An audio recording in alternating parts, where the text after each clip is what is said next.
Leo ni miongoni mwa siku zinazoleta taswira mpya na kuanza kuandika historia mpya katika wizara yetu ya michezo, habari, sanaa na utamaduni kupitia mpira wetu wa kikapu kuingia kwenye timu bora 8 zinazokwenda kushindana South Africa kwenye mashindano ya Afrika.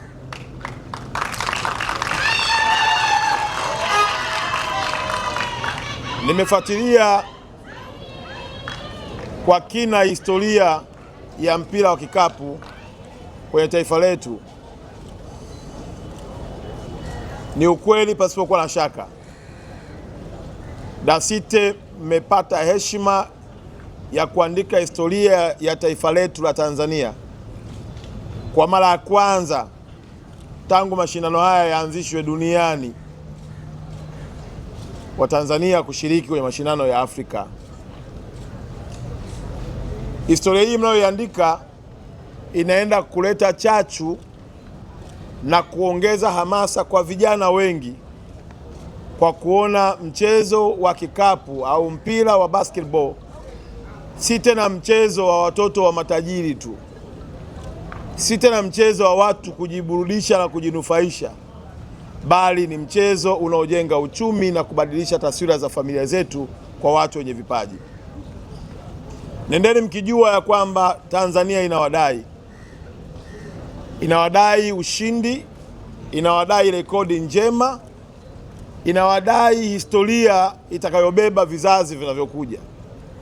Ni matumaini yetu kama wizara, mafanikio mtakayoyapata yawe chachu ya kuwafanya watu wengine wajitokeze kuanzisha timu nyingi za basketball ili tuwe na ligi kubwa yenye ushindani na iwe ligi bora inayoweza kuchukua nafasi ya pili, ya tatu ndani ya nchi yetu ya Tanzania, lakini kwa bara zima la Afrika. Mnafahamu mchango wa Simba na Yanga kwenye mashindano ya African Championship.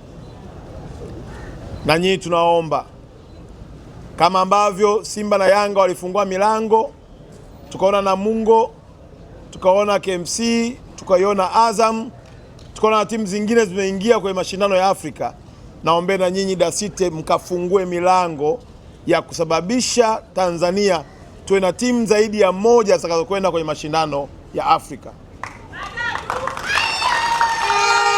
Tumeanza kuongea na wafadhili ili kuifanya timu yetu iwe na ushindani, lakini na mazingira mazuri ya timu zetu kufanya vizuri. Nao furaha kwamba CRDB imekubali kuwa mfadhili wenu mkuu kwenye ligi ya hapa ndani, kuanzia pale ambapo rais wetu atakapopata nafasi ya kukutana nao. Lakini la pili, tumeanza kuangalia maeneo ili tuweze kujenga viwanja vingi vya basketball na kupelekea mashindano haya yakifanyika basi yafanyike katika mazingira bora.